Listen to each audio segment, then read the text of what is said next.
Hello, everyone.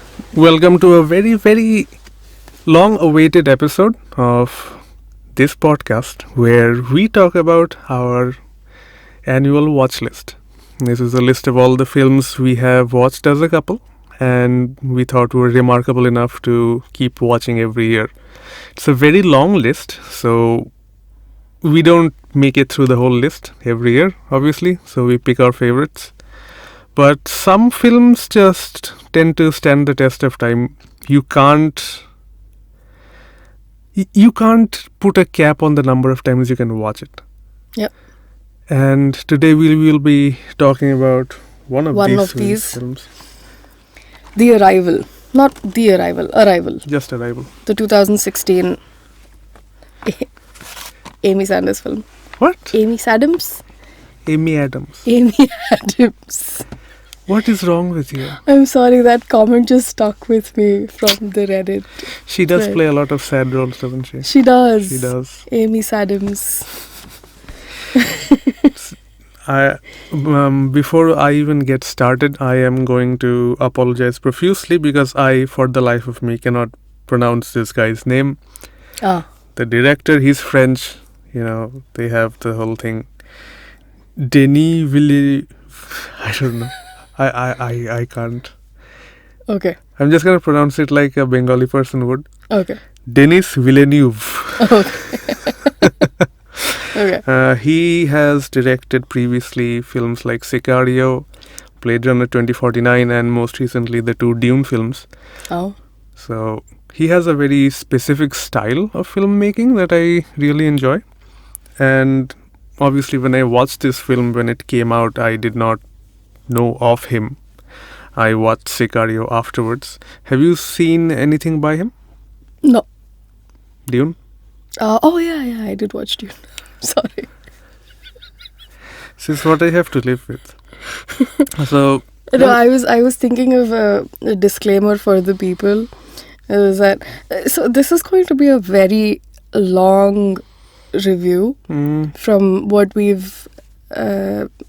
have written down so far, and we know you're all incredibly busy people, so just have us in the background. You don't really have to actively listen to us. We are absolutely fine with passive listening. If something strikes you as odd or as something that is profound, reach out to us. Let us know what you think. But there is a possibility that we might have a part 2 for this. There is a possibility, is all I'm saying. And yes, this is going to get a little long, deep, and philosophical, is what I was thinking. And Denis, the director. Denis, the director. I've obviously watched Dune. I haven't watched Sicario, but I've heard so much about it. And it seems like he does do a lot of these heavy on philosophy movies. Sometimes, yes. Yeah. And he works with people he is comfortable with because the music director, Johan Johansson, and editor Joe Walker, they have worked with him on Sicario, Blade Runner, Dune. So he has his team, his core team. And much like a lot of the directors, honestly. It's one of the classic hallmarks. I mean, Nolan works with Hans Zimmer pretty much every film. So Satyajit Ray worked with Soumitra Chatterjee. Yeah. So I guess, Karan Johar and Shah Rukh Khan. Please not. Let's not. I'm just saying, it's just how it is. So I'll just go through some facts and figures first about the film. Then we will talk about our, impressions. So this is based on a short story, and when I say short, it is actually 50 pages long. The story is called Story of Your 50 pages Life. is pretty short. I guess. I mean, short stories, I'm used to like 3-4 pages. Those are children's stories. What is wrong with you? No, but short stories are like barely 70 pages long. Okay, I guess I'm sorry, we're going into a debate. Go on, please. Yeah, and it had a budget of 47 million in 2016. and it made a box office of 203 million. That's 5 times. It was suffice to say, it was a big hit. And so big, in fact, that for the Oscars, it was nominated for the following categories: Best Picture, Best Director, Best Adapted Screenplay, Best Cinematography, Best Production Design, Best Film Editing, Best Sound Mixing, and Best Sound Editing. All I heard was best. Could you just say those things without the best, please? Wow. Picture, Director, Adapted Screenplay, Cinematography, Production Design, Film Editing, Sound Mixing, and Sound Editing. Interesting. And it only won one. Oof. Do you want to guess which one it was?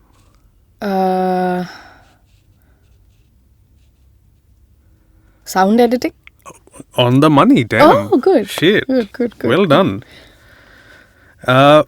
So, obviously, the story has been changed from the book quite a bit. Initially, they wanted to... I'm sure everyone has already seen this film, and if you have not, spoilers ahead. The aliens give us a gift in this film, and there was some confusion as to what this gift should be in the beginning. And in earlier versions of the script, it was sort of a blueprint for interstellar travel, like light speed travel. Oh. But around that time, Nolan came out with Interstellar. So they had decided, well, this isn't going to work. And they just changed it to what it is now. As for the name of the film, since it's based on a book, Story of Your Life really doesn't sound like a science fiction film. They thought that it was more of a slice of life drama sort of name, so they went with Arrival, which I think is a lot more evocative. And yeah, I mean, you wanted to talk about the music, which hits you as soon as the film even starts. So Johan Johansson is one of those classism music directors that I've really come to enjoy of late, because they use a lot of experimentative music. 2, it's not a large ensemble of music like we're used to with big movies like Lord of the Rings or Harry Potter. So just a handful of instruments, and in this particular movie they are looped as you see the common circle centric theme that we have in this throughout the movie. Once you see a circle, you see it everywhere. The movie is a circle in itself. And so the dude does the same thing where he loops every bit of music. And what struck to me the most was that the notes he used are the delays. It's not the attack notes that he uses, but the delay notes that he uses. Okay, I see the confusion on your face. What is... So, if I say, if I hit a note, it's an attack. And if I let it sustain, it's a delay. Oh, okay. So there's no sharp ups. Yeah, so he only picked the tail ends of the note. Right, that he did. And then elongated it, manipulated it, and looped it. And that's how he made his tracks. Sure, he made them on a 16-layer recorder, but the usage of these long notes have made it seem very minimalistic and slow, and they're all on a very lower end, very bassy. Right. The one thing that the one track that isn't by Johan Johansson is the one that really actually stands out and is on the is in the beginning and the end of the film, which is what was that? Of On the Nature of Daylight Yeah. by Max Richter. Should have written that down. But yeah. He used a lot of strings, electronics, and a Japanese instrument called hichiriki. Right. It's an interesting instrument that I just happened to come across. And what surprised me the most was apparently there were human voices in these music loops, which are obviously inaudible, or they're not legible. I don't think legible is the word, but you don't really understand. You can't tell that this is a human voice. And there's the first time you actually can probably tell that this is a human voice is when you see the alien's first word, alphabet, sentence, whatever it is. That struck as genius to me, honestly, because how is it that you can see music when you can see the alphabet the first time, right? It's this strange connection that you have with visual and audio. The first logogram that you see, that's another thing that struck out to me. Your alphabets, your words are all logograms, your sentences are all logograms, and so is your music. That's another thing that I found really, really interesting. The amount of back and forth these guys must have gone through just to make sure that these stick. I think it's interesting that you said that it becomes legible when when they see the aliens for the first time, because the sequence of events leading up to it, and this is where, see, I watched this film in 2016 when I was dumb and young. I did not analyze it, but in analyzing this one for this watch, when we are looking at Amy Adams' life, we obviously see the montage of her relationship with her daughter, right at the beginning, from birth until her death. And then we are shown that she is going to take a class or going to work, basically. And we don't know, and we are under the assumption that this is a linear timeline, because that's how films work. I do not know if you noticed, but all the scenes that are in the quote-unquote future, scenes that are with her daughter, they are all very warmly lit. Yellow lights, sunlight, indoor lights. There's a lot of yellow light there. That's interesting that you mention it, because I sort of wrote down a similar theory, but then I threw that out the window, and then by the end of the movie it had manipulated into something else. What I noticed was that the blue tones, the colder tones, are consistent throughout the film. The only time you see warmer tones are when emotions are intensified, or when the director wants to show you that this is a very strong emotion that stayed with the protagonist. That's the only time I personally noticed warmer tones, and the only time I saw black and grey was the aliens. But throughout the film, I noticed cooler tones consistently. What I initially thought that maybe like a lot of time loop movies will show you this, that you will see a difference in tones, past and future. Even in Tenet, I think Tenet, we noticed the same thing. You don't see that here. It's consistently a cooler tone. And it's because time here is not as linear as pushing a pencil forward and backward. So it remains consistent. I know my theory is a little against your theory, but that's my That's what I No, I noticed. don't think it goes against my theory. I think they are parallel lines. They will not meet. It's just that the moments that she has that are loving, that are emotional, where she feels like she belongs, are Are on warmly the lit, warmer end. Yes, right? yes. So the moments with a daughter, and there are hot and cold with the daughter as well, especially when she dies, it's all blue. And that blue transitions into her life. When she goes to work, she wears a blue jacket. The corridors are blue. The hospital walls are blue. Yeah.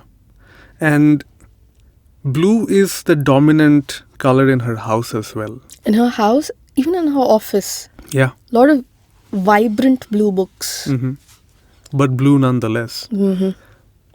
Blue, for those who don't know, it signifies cold.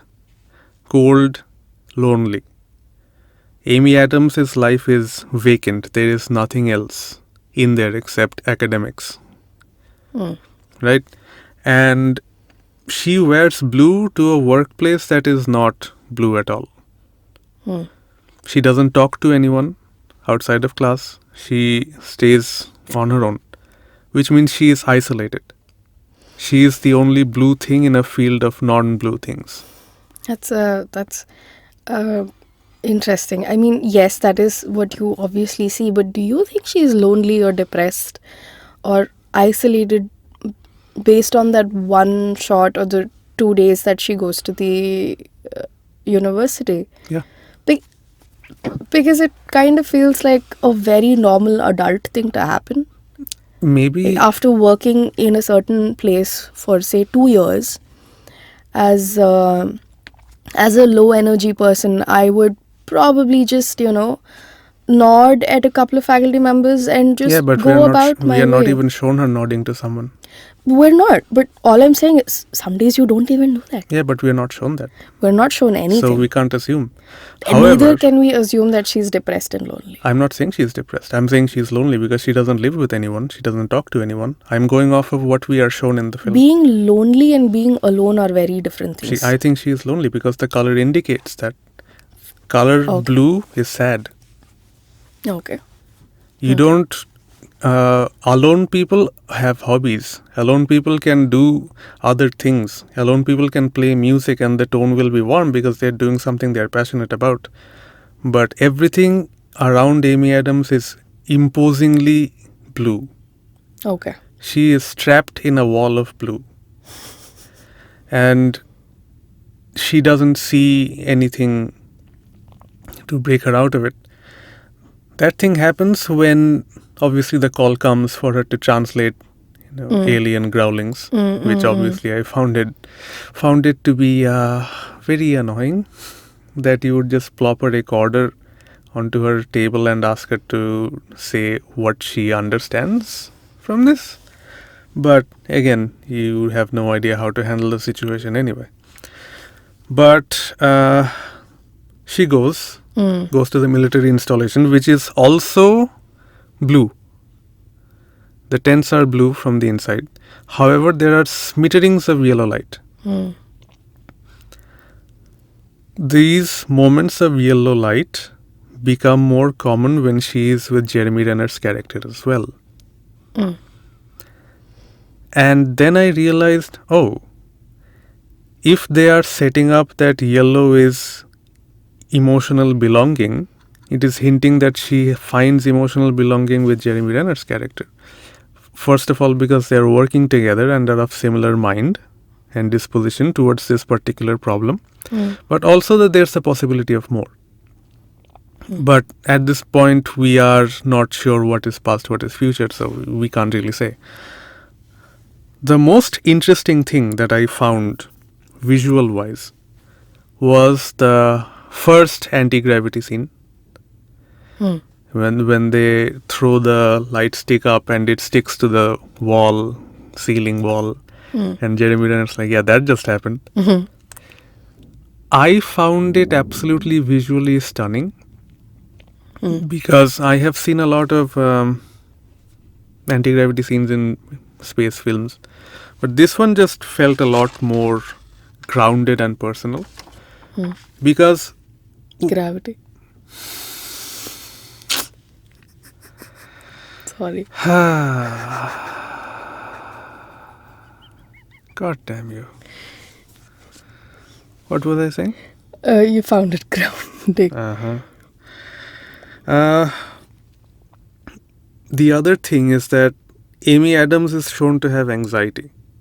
Yes. At camp, Her she sits hands and fidgets shiver. and her hands shake and stuff.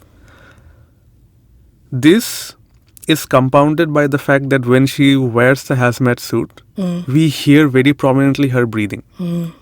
The breathing takes center stage. There is no music, just her breathing, and it's rapid, anxious breathing too. Right. Because she is being sent up into this spaceship. And that only gets worse until we are shown the corridor scene leading up to the light in the ship, beyond which are the aliens, which we aren't shown yet. But it is a journey from darkness to light. And me watching that, having seen this multiple times before, the theme of circular timelines is very, very common to our mythology. Right? It ends, it starts again, it's a continual time loop. And it made me think of a temple, as if here are these people making a long journey to enter a temple, going to the Garbhagriha. I don't know what the English term for that will be, but Me neither. you know, the We inside of also the... call it Garbhaguri. Okay. Regardless, I'm sure people will understand. You go into the temple, The main sanctum, inner sanctum, the inner sanctum. for a darshan. And then the things come and you get the darshan. And her anxiety stops. She takes off the suit eventually. Eventually. In the It second... doesn't stop as soon as she sees them. Oh, no. Because there she is And- overwhelmed. And that's what caught my attention, is the silence through all of it. Until she says, now that's a proper introduction. Hey, you do not hear any music. And that's the second session when she actually takes off the suit and puts her hand on the wall. Yeah. And there is no sign of... Third session. Third session? Third session. The first session, nothing happens. And she asks, am I fired? She says, well, the first guy went back in a, You did much better than the last guy. Yeah. Second session, she Introduces starts the word human. And this third session is Louise. Where she... Takes up the suit. They need to see me, right? Yeah. And from then on, her confidence just builds. And you get more warm tones. They are still infrequent, but you notice them. So the color, the use of color and light and tone, I absolutely love it. Because if you are intelligent and analyze it, you can sort of guess what the film is going to give you. Right. Not so... There are a lot of hints. Yeah. Lots of little nuggets. That's one thing I enjoyed particularly about this movie, is that it doesn't spoon feed you a lot of the science fiction. There isn't very obvious science fiction.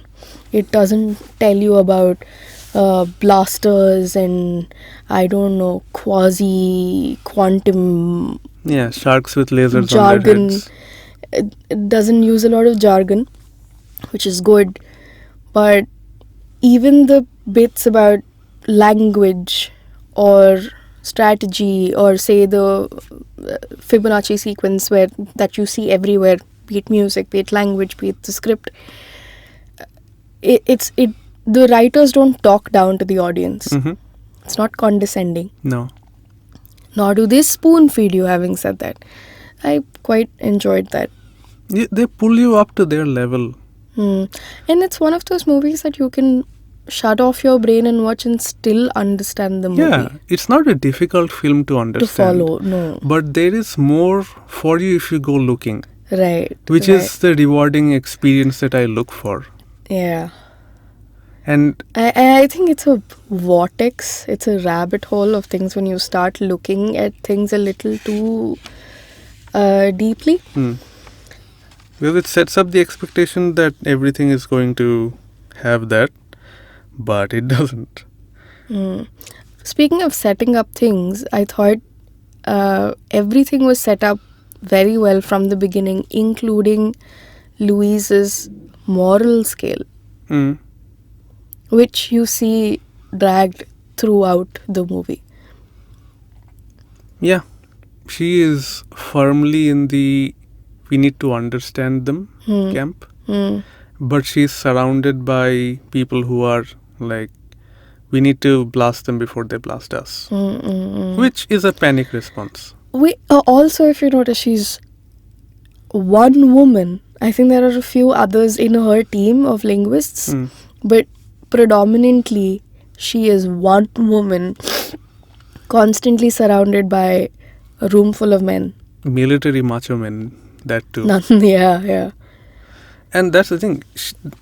The other thing that I wanted to say, from the beginning, the colors isolate her, right? She doesn't have a sense of belonging. Even at camp, she's alone, like you said, surrounded by people who don't even share her viewpoint or who lack the capability of understanding her viewpoint. However, the moment they go into the spaceship for the third session, the moment she takes off the suit, the orange falls away, the hazmat suit. Inside, she's wearing white. And she is flooded by white light coming from the glass separating them and the aliens. And she is there in that moment at one with the colors. For the first time, she has found belonging. Interesting. And I just find that absolutely beautiful because after she finds belonging, she starts to learn their language. She starts to dream about them. That is an interesting take. I would not have seen it that way. And I mean, if you don't find belonging with people, how are you expected to understand them? And that is another theme that this film tackles extremely well, is understanding and miscommunication. Because obviously these are aliens. How do we talk to aliens? Right? That's the one thing. But communication and breakdown of communication between people, between groups, between states even, showcased very, very well. Because you have your blocks of countries doing their own thing. But then this is a whole new layer of challenge, isn't it? Not only is it a challenge to understand alien language, but do you also have this new challenge of understanding non-linear orthography? Yeah. Yes, logograms are a thing for us. Chinese, Japanese have logograms, but non-linear logograms are still new. It's like they explained in the film. If you have to write a sentence from both ends with both hands and they meet in the middle, you have to know what you're writing. You have to know how much space they're going to take and how they're going to meet. So you have to have a complete idea. And I personally have never seen anything like that before.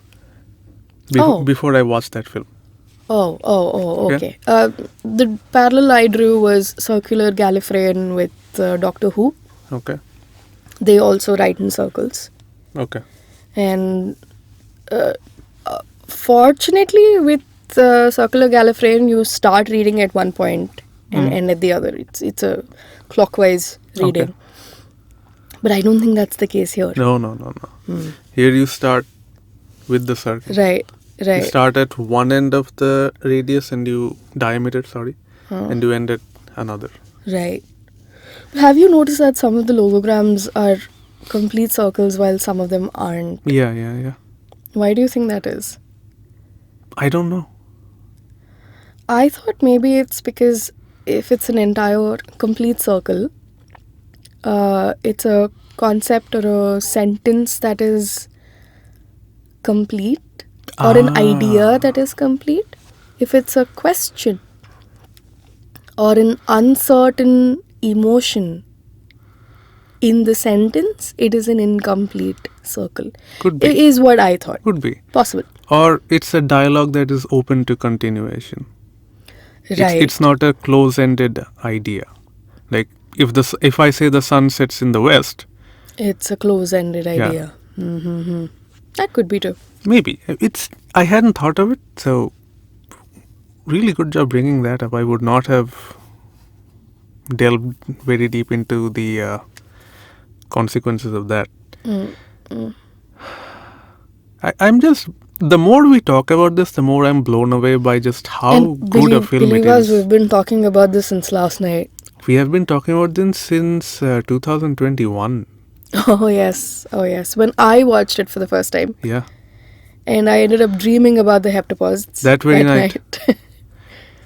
Then we watched it one more time in the middle. This is my third time Yeah. viewing the movie. This is my fourth or fifth time. I don't remember. And each time you're in awe of it, just as much as you were the first time you watched Oh yeah. it.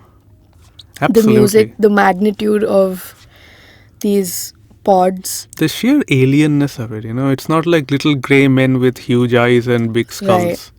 Right. It's something absolutely unlike anything you might have expected. These aliens feel alien. They feel alien, but they also somehow feel like they are an evolved human. Maybe. Again, Maybe. I'm going into a little conspiracy theory, Go on. but it kind of feels like they are evolved humans, because the first thing that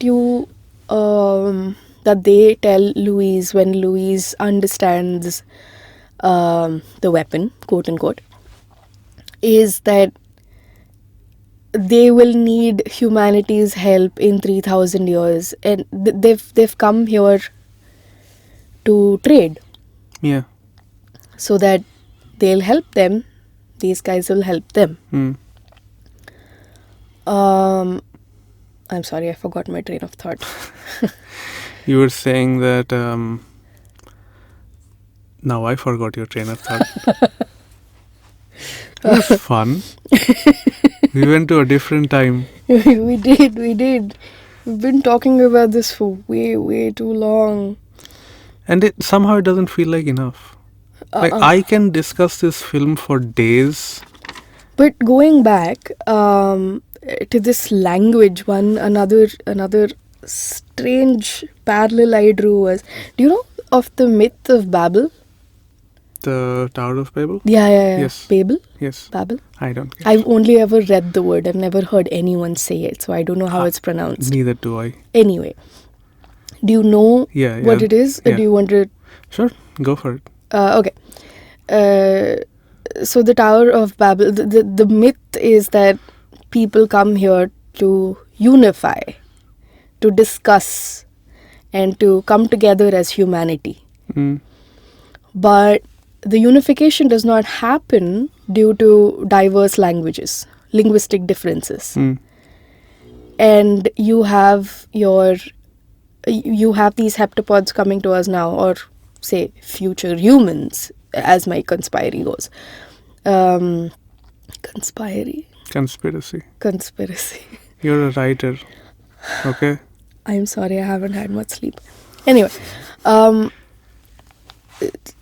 you now have a universal language that is given as a weapon, a tool, a gift, no matter what you want to call it, is given to the humans, and now they can all learn one language. They are basically the Chinese without the violence. You might have to remove that sentence from the thing. But Why? It's basic knowledge, no? The number of languages and tribes that have been eradicated. yeah, Mao really did a good job, I guess. He did. Anyway. What else? I mean, the design of the ships itself. Oh, that brings me to something else. The design of the ship. The design of the ship, sure. Again, The shell. oblongated circle, Okay. a shell. Look like a contact lens to me. Contact lens, glasses, Hmm. specs ka. What caught my attention was the pod opens up 2 hours every 18 hours Hmm. because the pod itself has to regulate its environment to to make it Habitable. habitable, thank you, for the humans. Okay? Now, is that a conscious effort on their end? I wondered. And then the gravity. First of all, the shot where you see Louise and Ian walk towards the light, they're upside down. Yeah. I absolutely love that. Yeah. Second, gravity. They've created a gravity inside, and not too much too, by the way. Because if gravity is too much, it is possible that these puny humans will get squished. Mm-hmm. So they've made sure that they've that they aren't that they're comfortable in this place.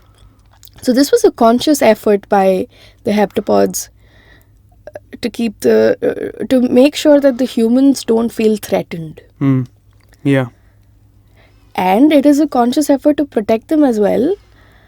And this thought was solidified when I noticed that they push them out of the pod when the bomb detonates. But they don't entirely push them out, that they fall onto the ground.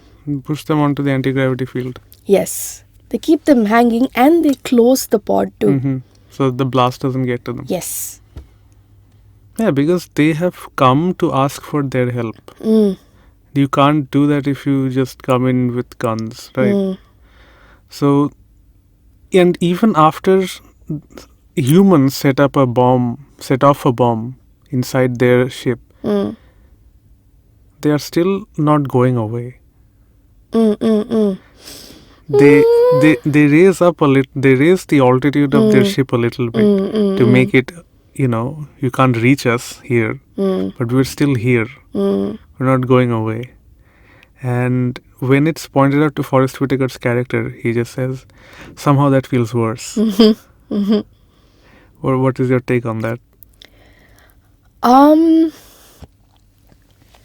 So you and I have another podcast where we talk about being on the spectrum, and so far, although none of these episodes have gone to the internet yet, we've had 3 episodes recorded, and all 3 episodes somehow we come to the same conclusion, that it revolves around miscommunication.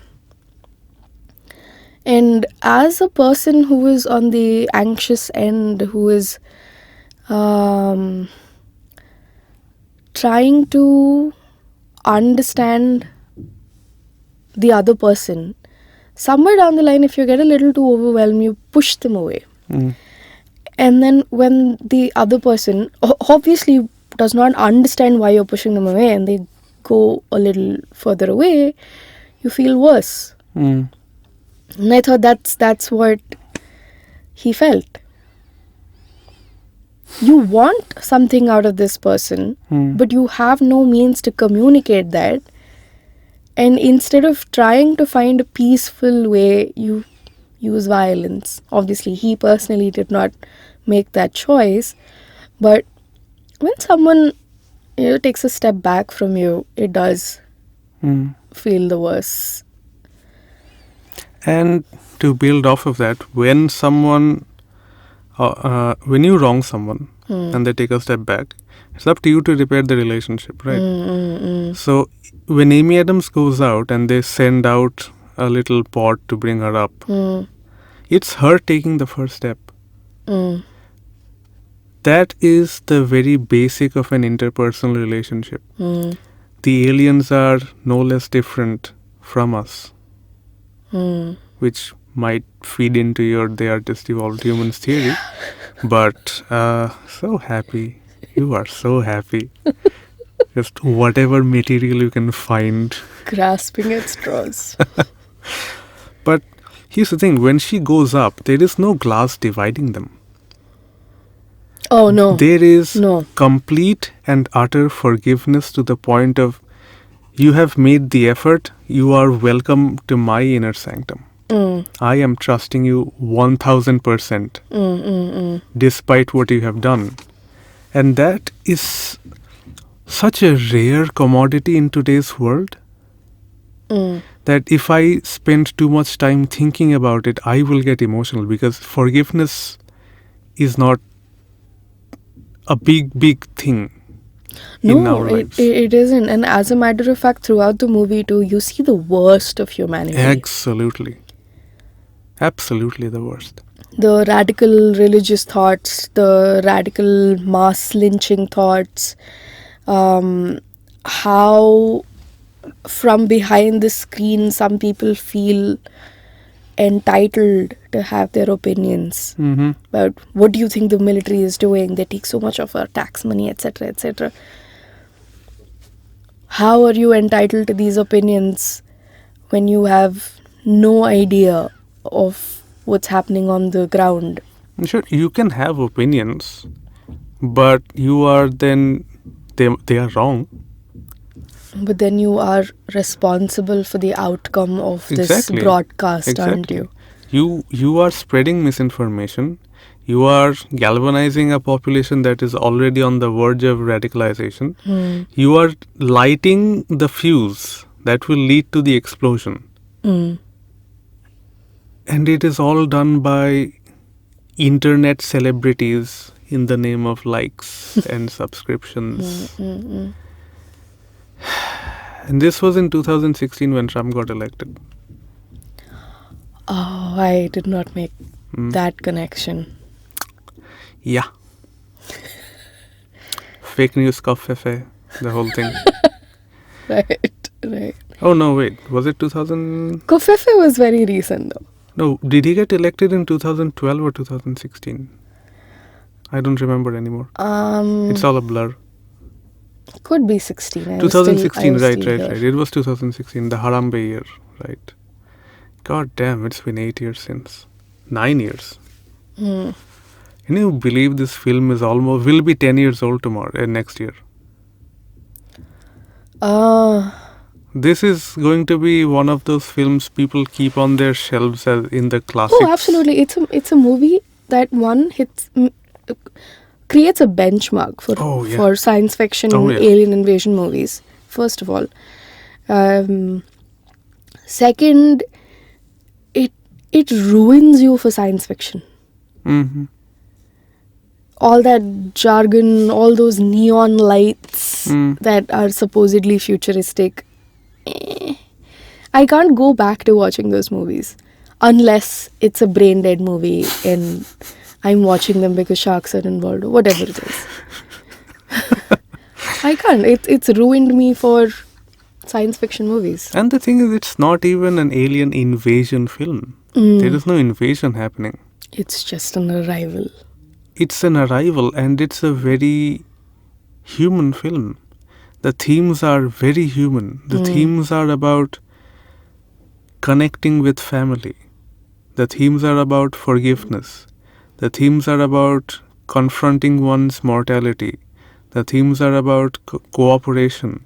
The themes Confronting mortality and still going ahead with the plans. Okay, so from the book to the adaptation, yeah. the one of the differences is that in the short story, Louise has no free will. Right. It's But all in the- predetermined. Yes, but in the movie adaptation, Louise has free will and chooses to go ahead with this. Yeah, because she changes world events. Right. If she did not have free will, she would not be able to do it. If she can see the future as a set of events, There is nothing she can do to change it. But she does. And then knowing full well that going forward with the relationship with Jeremy Renner is going to have Hannah. Hannah is going to die of a disease. Which, by the way, a palindrome. Another Yes. loop. Yeah. In the book, I think the girl dies in a car accident. Oh. And in the film, obviously, she has a more terminal disease. Because the screenwriter thought that, hey, if it's just an accident like that, if she sees the future, she can just say, hey, don't go out today. But if it's a disease, there's nothing to be done. And she goes through with it. Despite her husband leaving her for keeping this information from him, despite experiencing the loss of her daughter, she somehow decides that these 10, 12 years with this person are worth a lifetime of grief. Better love than ever have had, right? Yeah. It's just such a profound and human decision that it just leaves you shaken by the end. Shattered. Shooketh. And stirred. Now, why do you think the word weapon was confused with gift?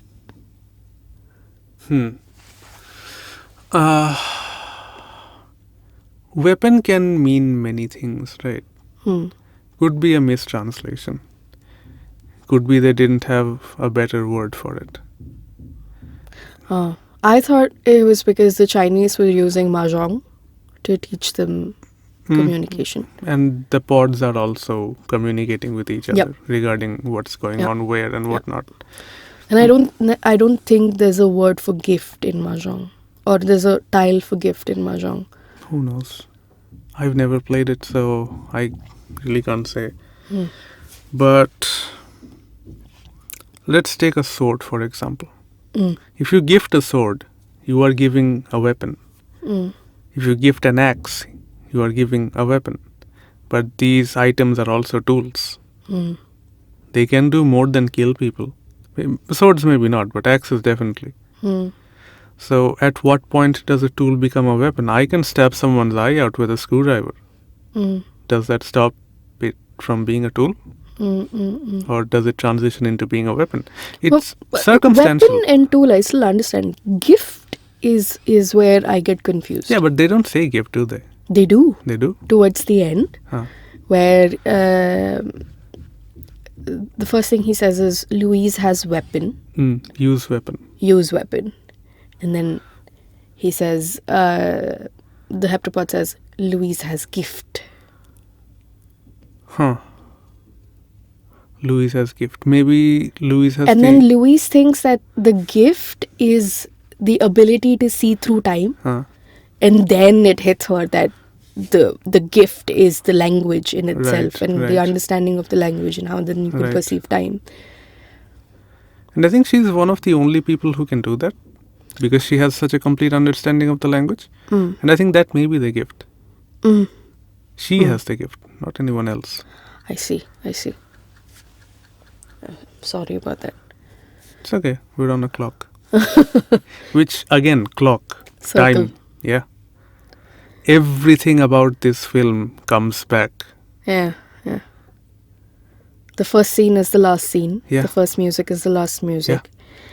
The first sentence she says to her the child. hallways she walks, the corridors she walks in the hospital are circular or curved. When the baby, I think the dad or whoever picks her up, starts cooing and crying, she says, come back to me. And then when the child dies, she says, come back to me. And I'm sure Louise knows that the child will come back to her in time, but not physically. No. So everything's a loop in this film, and it's absolutely beautiful. And her earrings at the end are the Fibonacci spirals. Yeah. Yes. At the gala, right? Mm. Yeah. Now, speaking of the gala, why do you think the Chinese general gave her A, his number, and 2, what his dying wife said? Because had he not said it, she would not have known. Mm-hmm. And she could not have called him or convinced him. Mm-hmm. I don't know. It's one of the mysteries, I think, of the story that it doesn't say it out loud. I think that the heptapods showed him something too. Okay. Maybe. Okay. It's possible. Because why else would he say these things and say, I have a feeling I was supposed to show you? Or I Right. have a feeling I was supposed to tell you. Right. Now, what I thought was maybe because in these 18, it had been 18 months since the event, Yeah. according to what we see. In these 18 months, it is possible that he would have sat down to try and understand the universal language. And that's why he says, I cannot claim to understand how your mind works. Key But I believe that this piece of information is vital. is vital, yes. God damn. So maybe he goes through his own learning process. I think so. Obviously, because you get a call from a random number and someone in a broken Mandarin accent tells you your wife's dying words, which, by the way, is in war there are no winners, only widows. That's the only line in the film that does not have a subtitle. Why would you do that, dude? I don't know. But interesting point though.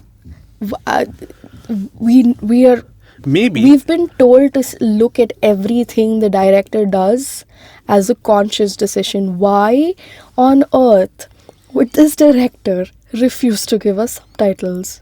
Because it's not for us.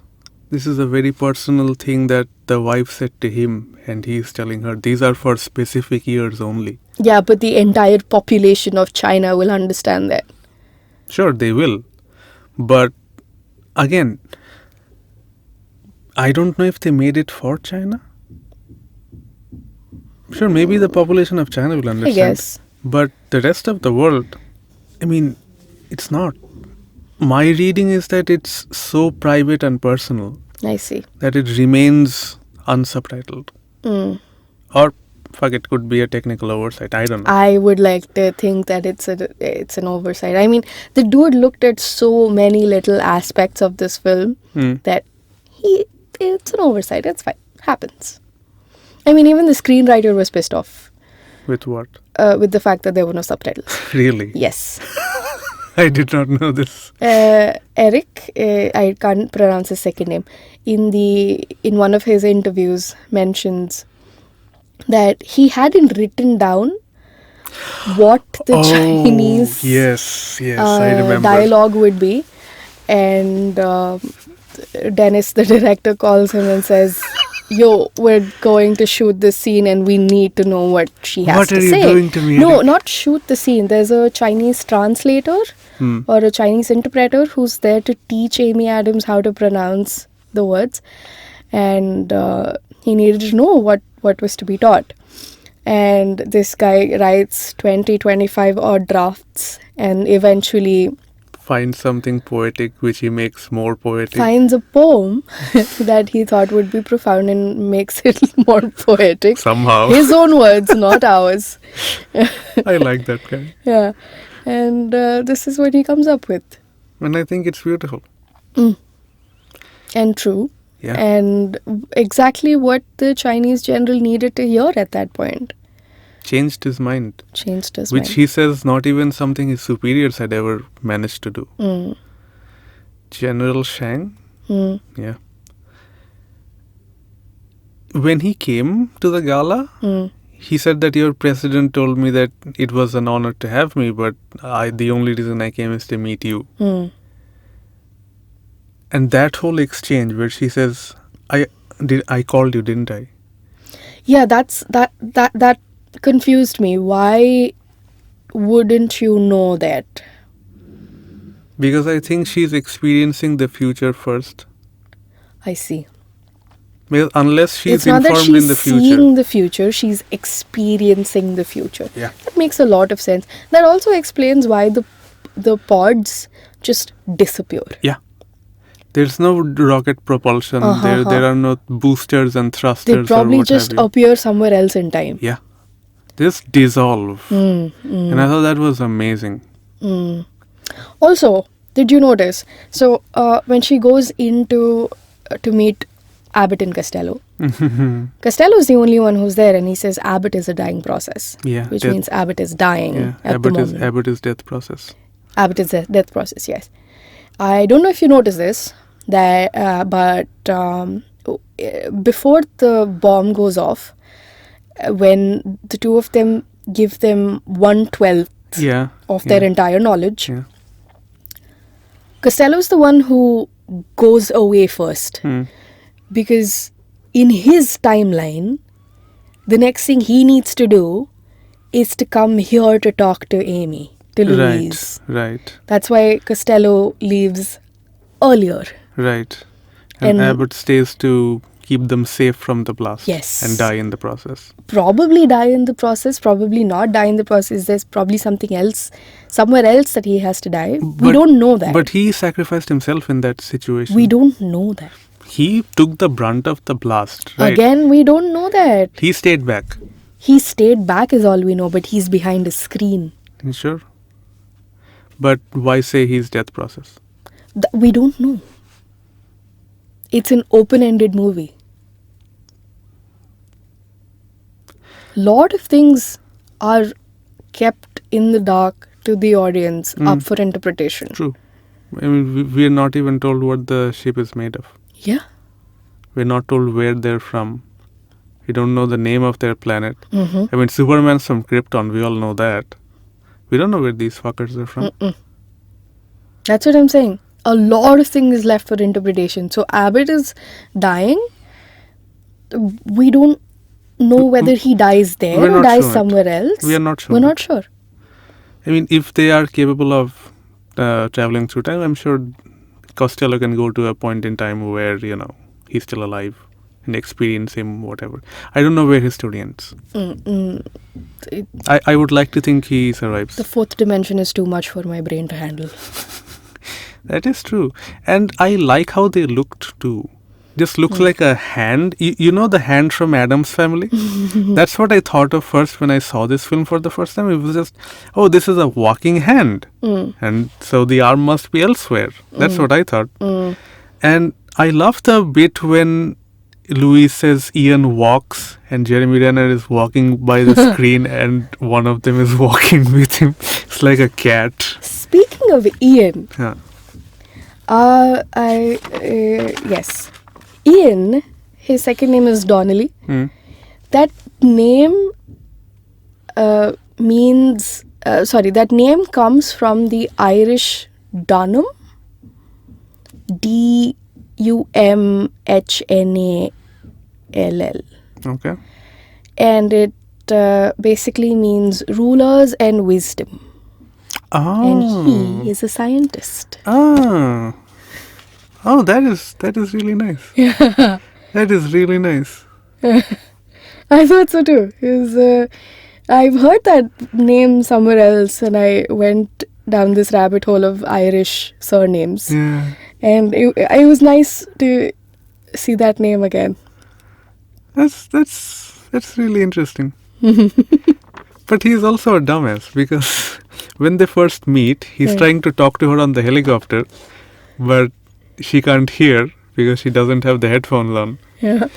And he reads out a passage of her book, a part of which is language is the first weapon drawn in a conflict. And he says that, language is not the cornerstone of civilization, it's science. But how will you communicate that? You couldn't 5 minutes ago. What are you going to say? A plus B whole square. However, great he pickup has degrees skills. in science. Sure he does. Sure he does.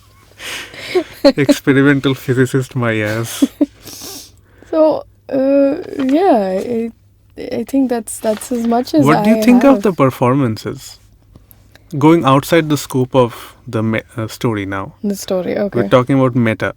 Directing, performance, screenplay, camera work. I'm sorry, I don't think I have the capability to have an opinion on this movie. This is on par with Lord of the Rings for me personally, and people who know me know how obsessed I am with Lord of the Rings. And that's where it stands, because every time I watch it, I'm in awe. I will go through the same emotions. I will cry at the same place. Every time Boromir dies, I will cry. Every time I hear the Max Richter's soundtrack, I will cry. Every time the Colonel says, "Why does this feel worse?" my reaction will always be, Every time, dude. every time. I pointed it out to you last night and you had to think about why that Yeah. was. Yeah. And this has consistently been my response. Since 2021. We're at 2025 now. And I hadn't even realized it. Hmm. And so I thought about it last night, and that's what I thought, that maybe communication, when you push someone away and they actually do go away, Yeah. it feels worse. Yeah, it does. It does. Which is why I think using aliens to remind us of our humanity has always been the hallmark of alien films. But I think this one does it best. Among the ones I have seen. It's just a beautiful piece of art.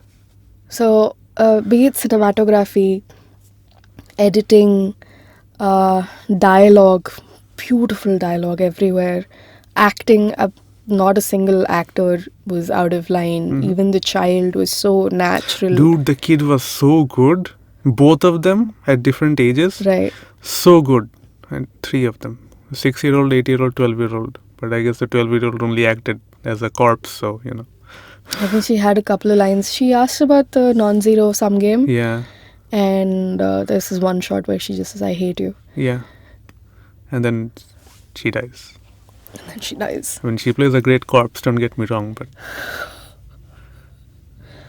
it's no one does a bad job. No one does a mediocre job. Everyone is good to great. Even the dumbass soldiers who blow up the... And you see his arc too, right? Yeah, He's talking to his family. His family is afraid. And then he hears these things on the internet. And he sees things that are happening firsthand. Yeah. He can tell that this is going to take a very, very long period of time. But the pressure of what he's externally hearing gets to him. Yeah. I like his arc too. Yeah. It's an understandable arc. Yeah. And obviously we as audience members want him to do the right thing. But what would you and I do in that situation? How can we know? I would like to think I would be our understanding. knowledge at that position is limited as well. Exactly. If those things show up tomorrow, you and I won't be there on ground zero.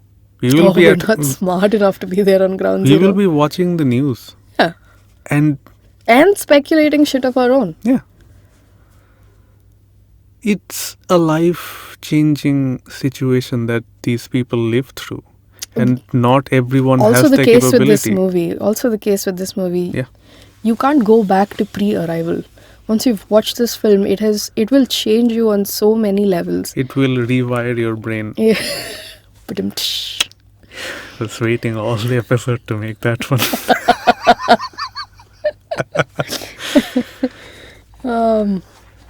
But yeah, I don't think I have anything to say.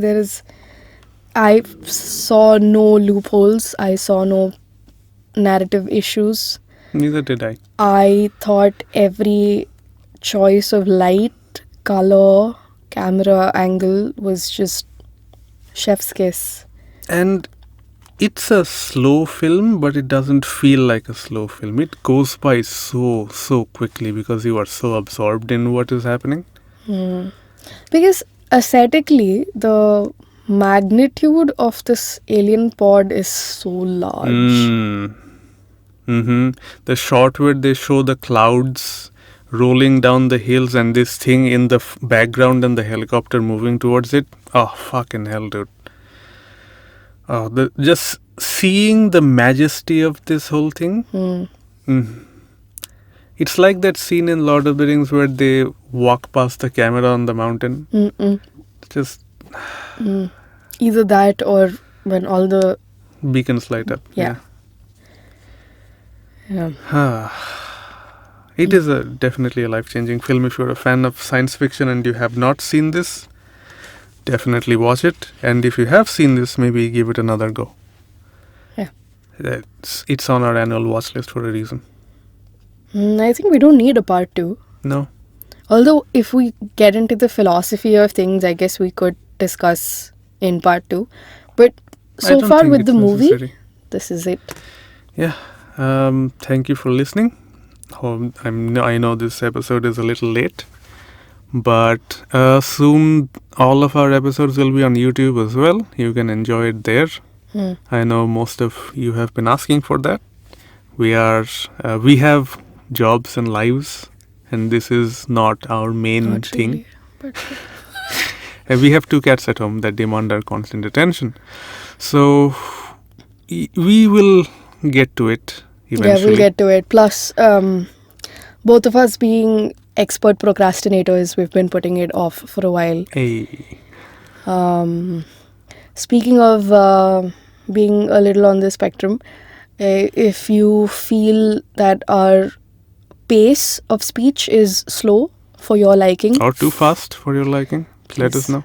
know. feel free to adjust the pace. Speed it up. Yeah. Speed up the audio. Whatever floats your boat, Yeah. whatever feeds your goat. Wow. Okay. And I don't have a better way to end than that. So yeah, we will see you on the next one. And Yeah. I hope you guys stay safe out there. Yeah. Bye bye. Tata.